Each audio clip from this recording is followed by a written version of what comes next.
Welcome to United Shades of Gray, Conversations of Race in America on WSGW. Now, here is your host, Kareem Bowen. Good evening, ladies and gentlemen. Welcome to another edition of United Shades of Gray, Conversations of Race in America. So good to be with you today. It is really amazing how fast time is flying. It seems like summer just started and already kids are going back to school. I'm in the studio today with John B. in the place to be. What's good, John? Hello, hello. John, I think I like the hello. It took a little while, and I'm like, okay, maybe he's going to change it up. Nope. But it's starting to become your signature style, and I like it. So, John, how things been going? Are you ready for the fall to be here? Because it seems like in 3 weeks it's fall. You said those words, back to school. You just sent a shiver down the spines of teachers and students everywhere. No, it's funny because here in Saginaw, students are going to be those that are part of the public school at city schools will be experiencing a new school.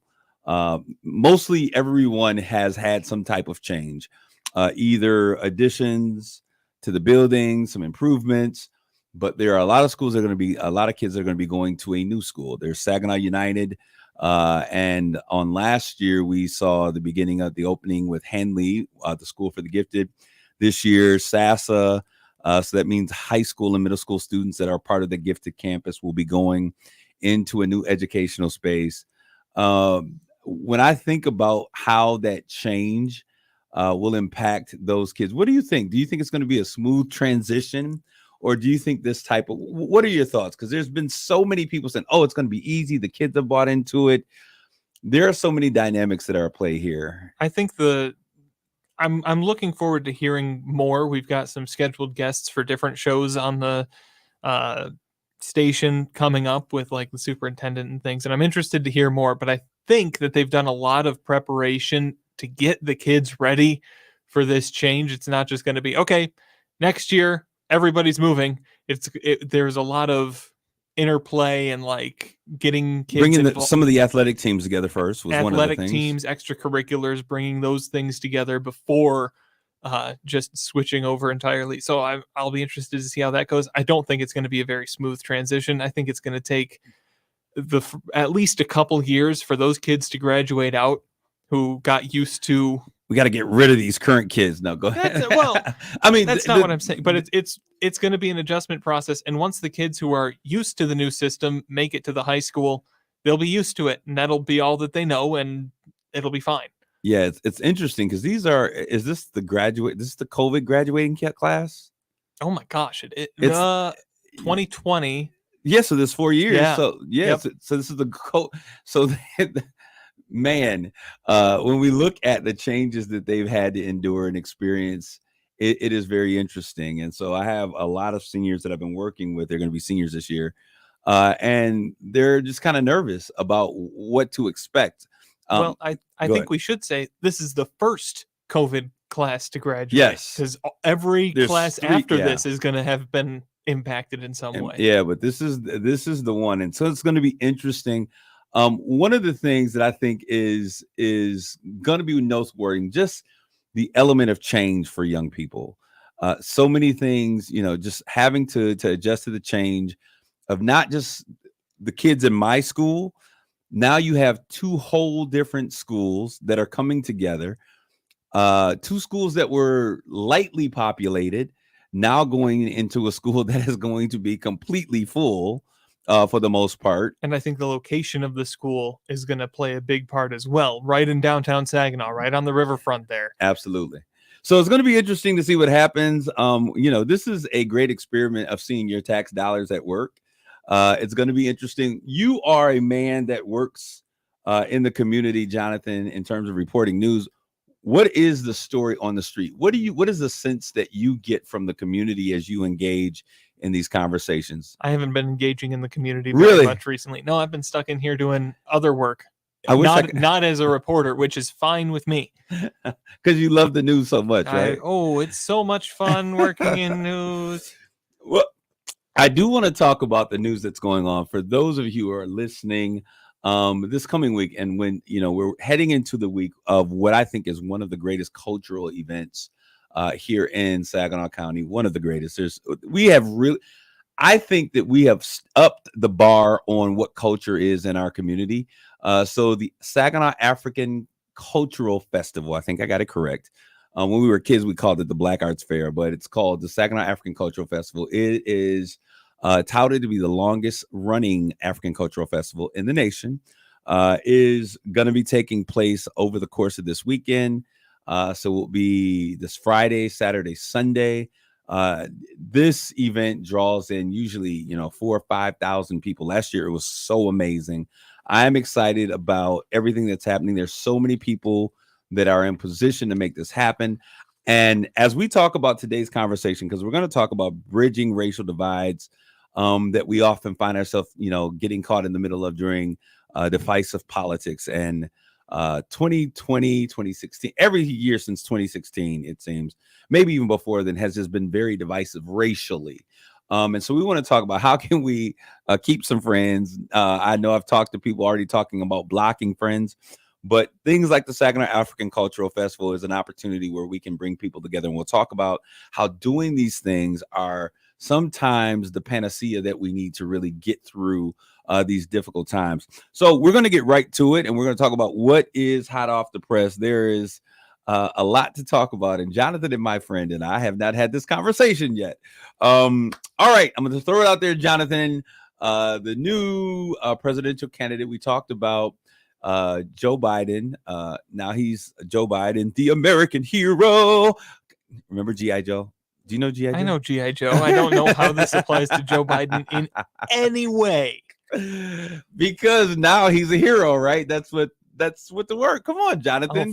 For stepping aside. He's the American hero. Makes him a hero. For stepping aside. Okay, so anyways, Jonathan won't play with me this morning. You're not playing fair, Jonathan. But anyways, the American hero, Joe Biden, has stepped aside. And I'm saying that because others have said it, and I thought it was interesting. I become a hero when I step aside. Huh? But I said I become a hero when I step aside. Oh. But anyway, that was me. So now Kamala Harris, and I got it right, Kamala Harris is now the presumptive nominee for the Democrats. And she has chosen a vice president. This is kind of cool because it's all brand new. An absolutely I don't want to say candidate that no one knows, but for the most part, nobody knows him. New guy. That's not unusual. And it's not. They'll get to know him pretty fast. We're all going to get to know him. But he is the governor of Minnesota, named Tim Walz. He is an incumbent in that role. He's been in Congress. He's done this thing for a little bit. I like the fact when I see them choose governors of states that have had, the ability to manage. We have a budget. We have to figure out how we're going to not only pass legislation, but implement legislation. So they have a more well-rounded. So from that perspective, to be honest, I had no idea who any of these governors were that were in the running. What are your initial thoughts? First of all, about number 45, number 46, possibly 7, possibly Kamala Harris as this new replacement. What are your thoughts offhand? I don't know. As a candidate, it's kind of like, okay, it's another candidate and it's a feeling out process, but I didn't like her as a vice president. I didn't think she was all that helpful in any of the areas that she was put in charge of. And I'm not looking, I'm trying to figure out where she was. Oh, okay. Because they hid her in a closet, but go ahead. Yeah, exactly. And now she's a candidate, now she's in the spotlight. I think she's actually handling herself better than I expected. Mm-hmm. I thought that the pressure would lead to more crazy Aunt Kamala moments where she's on stage and kind of babbling in circles, but she's handled it pretty well here. And I don't know. I disagree with her on pretty much everything. Okay. So my thing is this, and those of you, I've said this a million times, when I call her Auntie Kamala, and no offense, because she reminds me of like an aunt of mine, right? So I think that's what a lot of people feel like. Auntie Kamala. So I was never a fan of Auntie Kamala's. But hey, she broke history. She was the first African American female. Joe Biden, you couldn't be more of an establishment candidate than that. And the vice president isn't going to break the system. Okay. My concern was Joe was a little bit old. Like, is he going to make it through the term? And then, she would be president. That may be different. But she's had, and I'll tell you, even in her selection, I knew they couldn't get rid of her because you can't step over her, because the constituency of Black African American women were responsible for getting Joe Biden into office to a great degree. They are kind of the meat and potatoes of the Democratic Party. So you couldn't step over because that was problematic. So I knew that she would be the presumptive nominee, right? So now that has happened. And now we are looking at how do we move forward, and what are the things that need to take place. And I still wasn't sold on it. And I really didn't have any major reasons why I didn't like her. There were, a couple of reasons, which you'll hear talk about when you talk about her issue and how people felt about her prosecution of a Black man. But then the other side of me say, don't do crimes. You don't have to worry about being prosecuted and that whole thing. But it is what it is. She's the nominee. And I'll tell you what, I still am not the biggest fan of hers. When I look at what we're dealing with, I will vote for her. And I'm going to say this, and I'm going on the record. I don't believe in voting for people just because they're Black. And this will trickle down into other situations that we may talk about in the future. I don't know. But I'm not, but for the only time I've done that was with President Obama. And the reason I did that was because, and it's funny, a good friend of mine, Jimmy Green, I'll throw his name out there. We were talking, and he was saying that he voted for his parents because it was something that it was next worldly. When I looked at my grandparents, and he was elected, and my grandparents, just talking about it, they were so excited. From a grandmother who, when she came to this city from the South, who cleaned houses and was a part of the servantry staff of wealthy white folks in the South, and that's how she began to work in the North.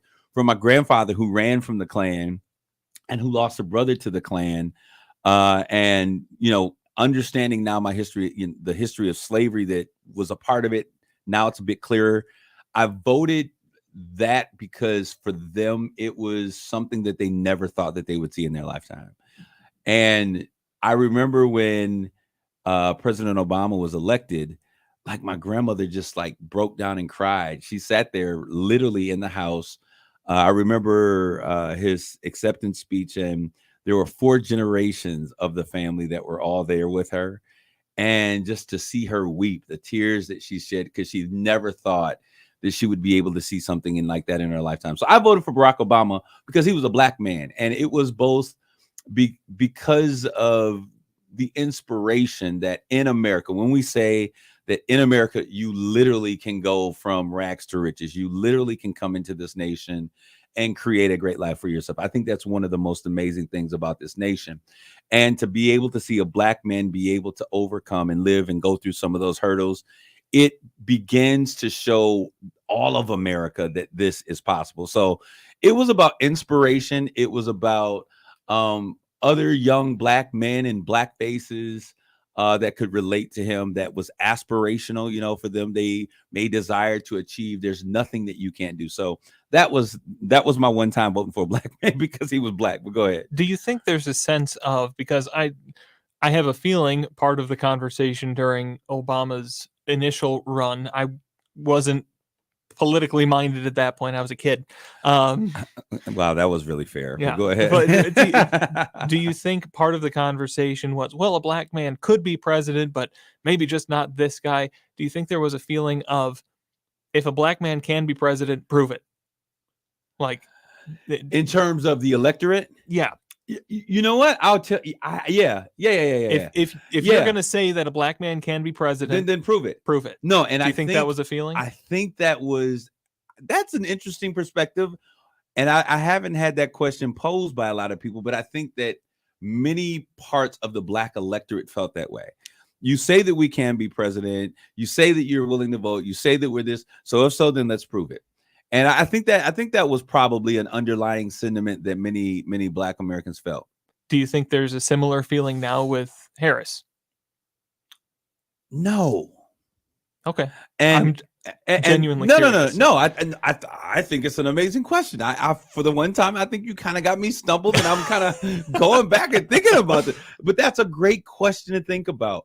And I'm going to tell you why I don't think it is, even though she would be the first African American woman, because she has been around. When President Obama came, he came out of nowhere. And, and he ascended to a real strong position. We had never seen a Black person actually like receive a party nomination. Like they are actually the head of a party, of a major party. So, the third party, or, considered, by a group of people, maybe, Jesse Jackson, keep hope alive, but never being the party lead. And he came out of nowhere, and he represented what I consider the Browning of America. Because even though he's a Black man, let's be honest, he is a palatable Black man. And you understand what I'm saying? I know what you mean. Okay. Yeah. So he's a palatable Black man. And so I think that was one of the things that, like, us brown skinned brothers was like, he may stand a chance. He is half white. So and I think that gave us the feeling like it may be possible. But if you really say that we're beyond and we've grown past some of these things, prove it. So I think that was a great question. And the thing that I think that is different about Kamala is that we've seen that before. But so I don't think it's about so much being Black with her, but I think it's about being a woman. And I think it's about that glass ceiling that Hillary Clinton cut her feet on or didn't. But you understand what I'm saying? So I think this is more about women. And I think what is especially interesting is how will women galvanize around her with the removal of Roe v. Wade. And so that is the thing that I think is interesting. I don't feel it's like, because I think that we've done that. And so with her, she also is a palatable Black woman for the most part. She is of mixed descent. She's not white, but she's what is it? Indian and Jamaican. Or in the case, why did you get this? I saw the smirk. I saw the smirk go in your face because it crossed my mind to go. I don't see color, Kareem. but I think what's interesting about her, and we're going to get to that whole thing, like when did she become Black? That was a whole interesting thing. But I think for her, I think it is the dynamic of, are we ready to really have a female president? And I don't think, and this ain't just white males in America. I think there's a lot of Black males in America that are in a position like, I don't know if I want a woman leading our country. And I think that's a real thing. I think there's a lot of people that are out there like, oh yeah, let's let everything go. You know what I mean? But I think there's a whole lot of us that are saying like, and especially when we start talking about folks who thump and carry the Bible, in terms of women usurping the authority or being ahead of men, those things come into conversations in small pockets of our community and in our churches. So I think that is a barrier. Now, we say that equality exists. And so I guess many women are saying, if you're ready, let's prove it. I don't know. But I think that's a very valid question. It's not the same sentiment. There is a level of excitement that exists around her. It's not Barack Obama excitement. It is, I think, pocketed towards certain types of Black folk. And when I say that, I mean this. She is a member of one of the largest, some say maybe even the grandest, the Deltas and the AKR, the two largest African-American sorority groups in the nation, right? And so they represent an educated Black community, oftentimes first to graduate, that are creating a system of wealth in America for folks from inner city communities, that I think that synergizes and energizes people to be excited about her candidacy. I'm still not excited about her candidacy. I'm excited about the fact that there's another option. And that's what, and that's really what it amounts to. Okay. Does that make sense? Because It makes sense. I told you I didn't like our candidates, and so now there's another option. I don't know that it is another option. I think it is you've replaced one of the options. Well, no, it's another option from the perspective, and this isn't a policy thing, because I think, you know, if you look at it, whatever Joe Biden's policies were, she couldn't change anything, so that she kind of almost has to own those policies, and then she has to define how she may see things differently. She wasn't at the, you understand when we get that, but I think having another option that is, oh, I hate to say this, that is vividly alive, that is noticeably alive and present, and she's younger. That's the term. So that's where the excitement comes from. I get that. And so people, I think, thought that they were dead in the water, with no help of absolution. And so when she comes, a lot of the excitement, I don't even think is Kamala Harris excitement. I think it's excitement because they have a candidate that now at least gives them a chance. And it's I can see how it being someone that you can get excited for. Like, I mean, how is it possible to get excited for Joe Biden? It's not. And I'll tell you, as seeing her as a Black woman, and she is a Black woman. I look at her and to see her interact, that's exciting. Now I'll tell you what does get me excited, what gets me a little rebel roused. So those Republicans that are out there that are doing this, like I said, I'm not a Republican or a Democrat. I'm going to be voting as a Democrat for this the elective period because of this. I'm nervous about the conversation that we're having, the divisiveness. I'm concerned about Donald Trump in terms of what would happen if he's elected in another office. I'm concerned about his phraseology toward individuals who I believe, and from what I saw with my own two eyes, were overthrowing our nation's capital.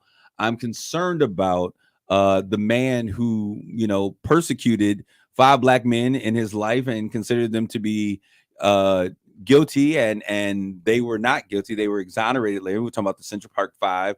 I'm concerned about a man who uses the office for his personal gain. So for those reasons, and then I don't want to talk about xenophobia. I don't want to talk about, I think he's bigoted in some of the things. I feel that he is in some of the things he says. And then also his positioning toward women. And the breaking of the criminal system.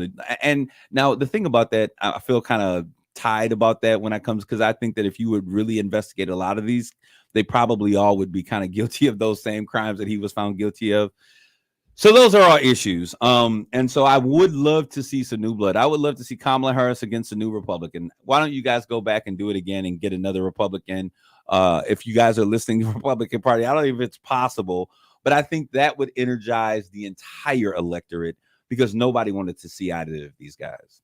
So anyways, that is that. It's getting late and I know I'm running out of time, but I do want to talk just really quick. Trump decided to take up the offer and go to the National Association of Black Journalists, which is in Chicago, which I was invited to come to, but I was tied up with something else and could not make the event. But it was interesting because the first question they asked, why should Black people choose you or trust you, was the question. And he went on his tangent. And unlike many people, I don't get offended by certain things. Some things I just say that's dumb. Like, Donald, it was dumb for you to go, Donald. Come on. It was dumb, National Association of Black Journalists, to invite him. But Donald Trump is so good for television. I wish he would just go back to TV, because I think he would have a top hit rated show. I think he would make tons of money on doing so. The Apprentice was good, but when he asked the question, hey, and I understood where he was going, but it was just hilarious. I didn't know she was Black, referring to Kamala Harris. All this time I knew she was Indian. She was Indian. Then all of a sudden she became Black. When did she become Black? And it reminded me of the same question about, they're coming over and taking Black jobs. What's a Black job? When does a person become Black? And it was just a sign of him being tone deaf. We're going to take a quick break because we're going to talk about building racial bridges in this system of division. Tune in. We'll be back.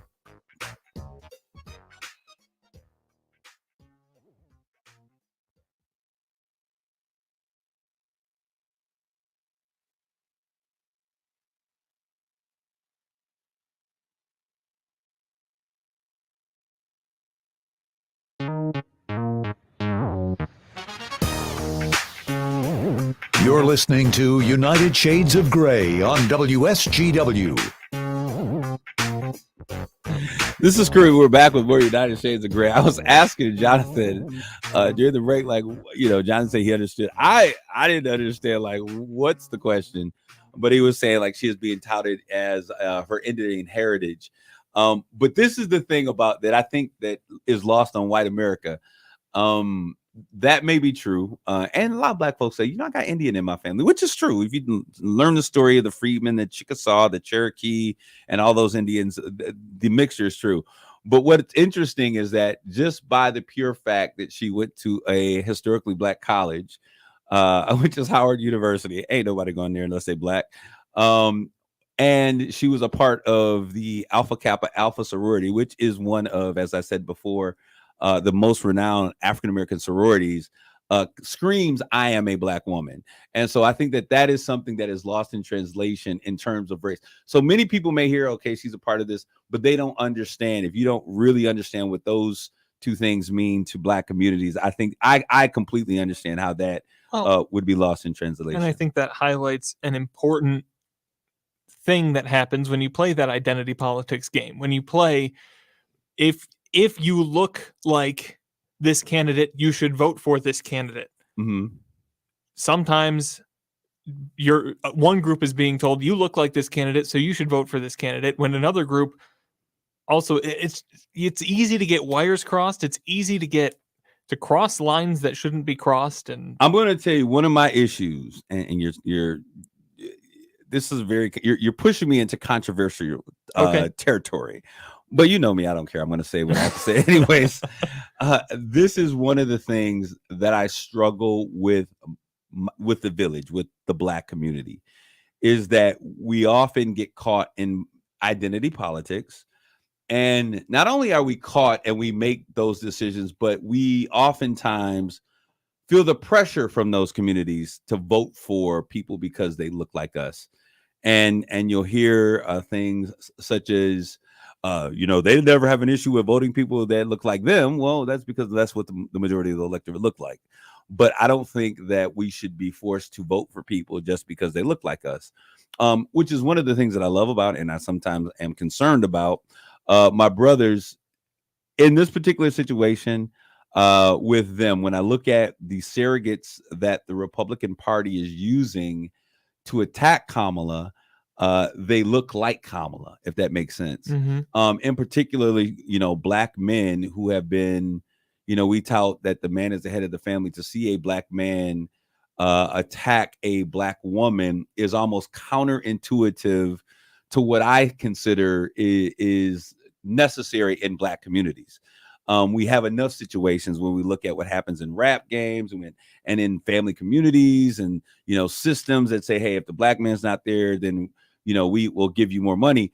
It is counterintuitive to I think the narrative that we're trying to drive to bring black families together, for black men to speak differently concerning black women, especially with the B word and things of that nature. Now we have a situation where we have a black woman at the head of a major party that is running, and the surrogates that are often sent out to combat her are black men. And that's problematic for me. So I don't think that most people would consider that deep into their politics, but that's something that I see as a problem in terms of the narrative and how our young black folks may see this in our communities. And so it's something that I wish folks, you put yourself out there as the head of a major party, as the candidate for a major party. I get it. That's what it's going to be. And I get it. But I think that there is a system that's at play. And I think that, because think about it, if a black man says something about a black woman, who's going to kick back about it? But if you have a blonde white woman, she becomes a Karen. You have a white man, addressing, then oftentimes he becomes racist. So, another black sister, then she's a hater. So let's use a black man. And I get, it's a part of what I would consider is that identity politics conversation. But it's one of those things that I think that we need to be careful about how we tread the line in terms of dealing with that. I got to say this really quick before we get into our conversation, because this is something that I think that I really want to get your feedback on. I thought about you the moment I saw it. I promise you. I don't think about you all the time, Jonathan. But when I saw this, I was like, I bet you, John. I want to hear what Jonathan has to say. First of all, congratulations to the United States for kicking everybody's behind in terms of their medal trove that they're bringing in. America number one, U.S. Let's go, USA, USA. Yeah. We're not topping golds. No, we're not. We're topping total medals. Yeah, total medals. That's what I'm saying. We got to be honest with ourselves a little bit. Yeah. Though. Okay. I want. Hey, I'm talking total medals. I mean, a gold medal. I think we would get more gold medals if we offered more money per gold medal. I mean, when you got somebody like 867,000 per gold medal, I gotta eat for the next few years till 2028. I gotta eat. And I think that we might try harder and produce greater athletes, but that's a whole other conversation. That ain't where I wanted to go, but I got you. But congratulations to the United States. Sha'Carri Richardson on her silver. She finally made it. She didn't get the gold. She got wrapped up. She got walked up, rolled up by St. Lucia's queen of speed. But great race. Great to see.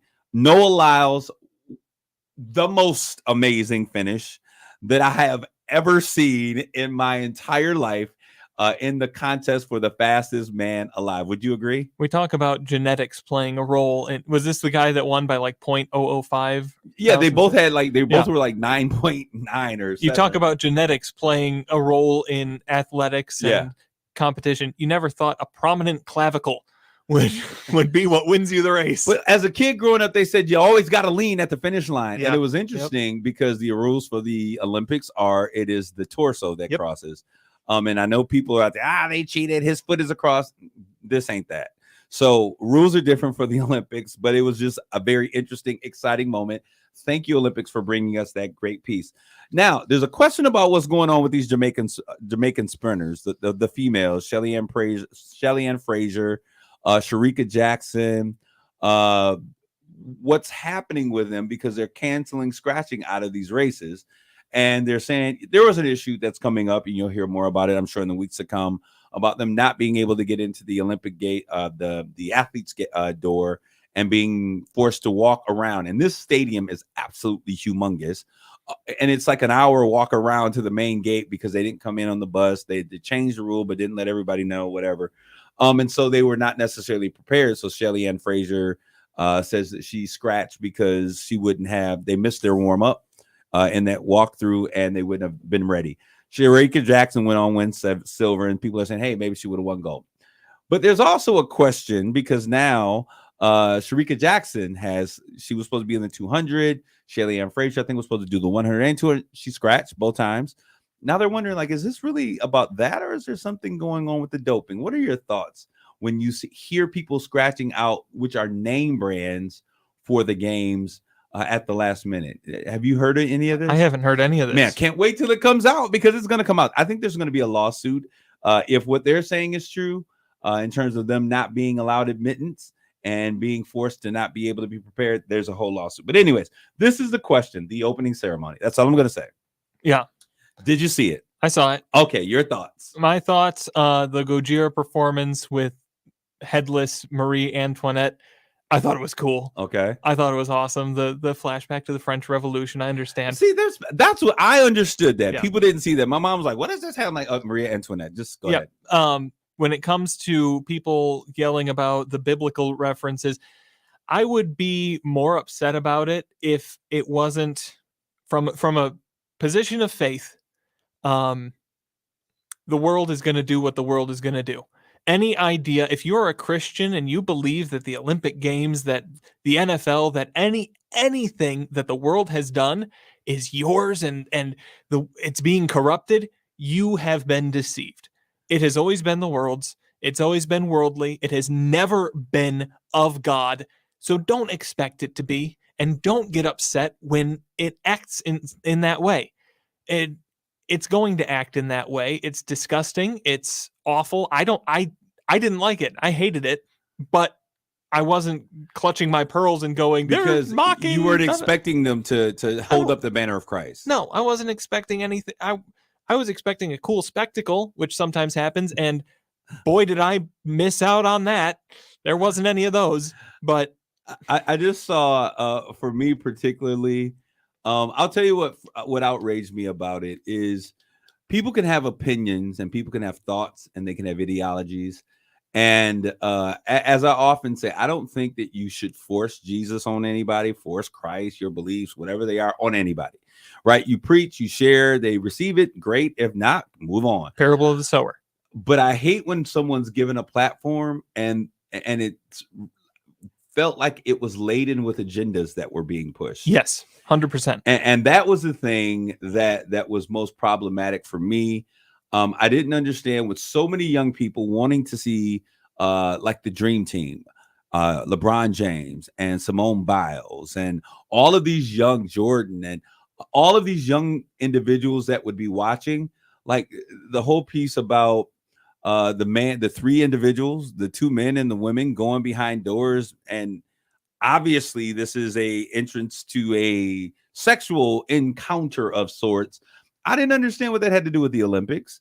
I know they say Paris is the city of love. If that's a display, love is not about physical all the time.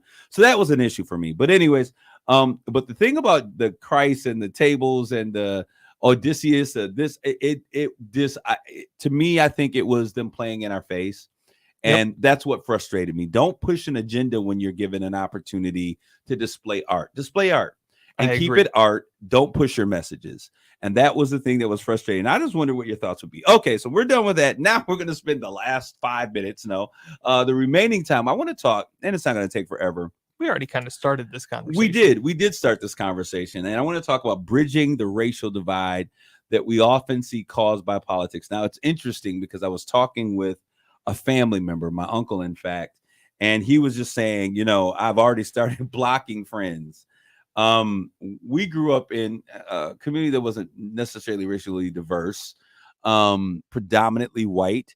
And some of our friends, the first go around with was Trump number 45? Yeah, number 45.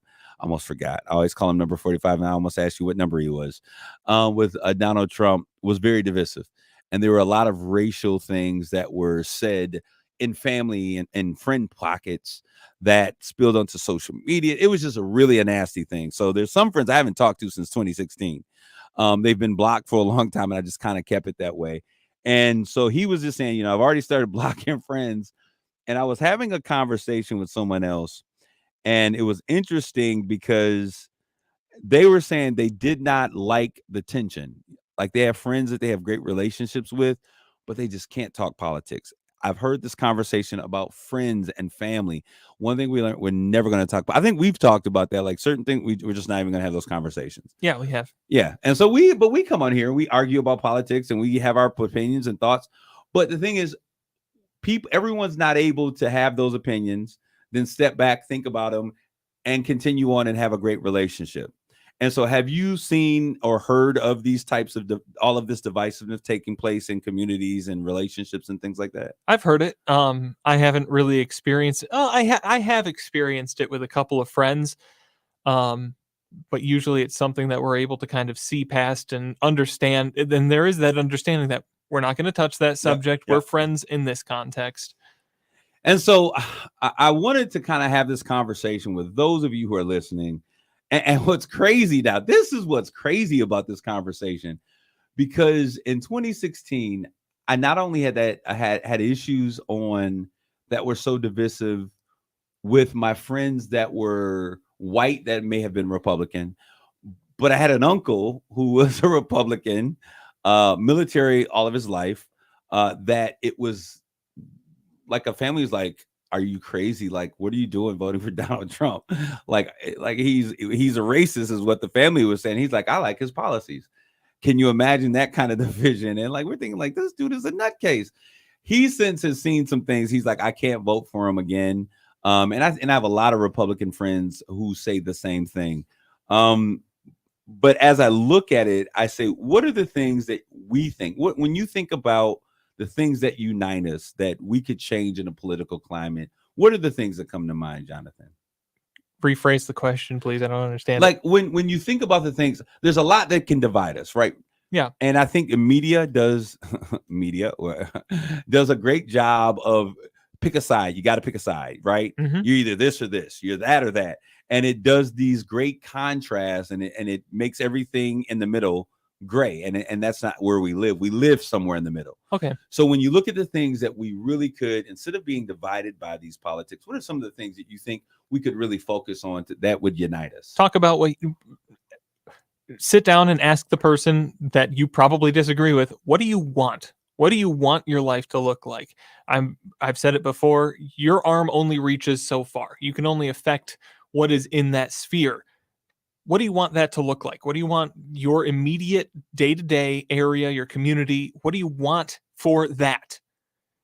Jonathan, I hate the fact that you really make a lot of sense sometimes. Because I think if we start talking about what do we want for our immediate area, the country is a big idea. It's too big that we're not going to comprehend it just sitting down and talking to one another, especially not the first time.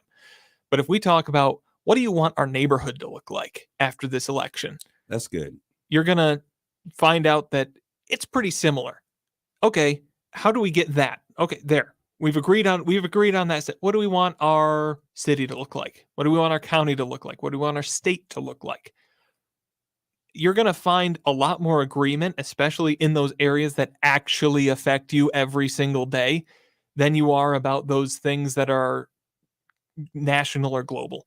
If we could teach a politics class or a civics class, what you just said is so very important. I think it's such an important idea. We get caught into a framework, and it's not the local framework. It's not our state legislators. It's not our city council members. It's not our township boards. But we allow national politics, like to create identity politics, to cast this vision. This is scary America. This is each side is scary. Each side is going to take us off a cliff. When the reality of it is the place that we live should be our focus in terms of what we want our communities to look like. And I will say, in a political way, in the structure of government, we have handed a lot of power to the federal government. Mm-hmm. In my opinion, too much power to the federal government. The federal government controls too much of our day-to-day life. I would prefer our city government to be the ones that are most accountable for our day-to-day. That's not the case anymore. I'm not sure it ever was, but I think it was supposed to be. Somewhere we think that that's what people wanted to have happen. Yeah, but I will say the federal things matter when you're talking about what you want to see for the country.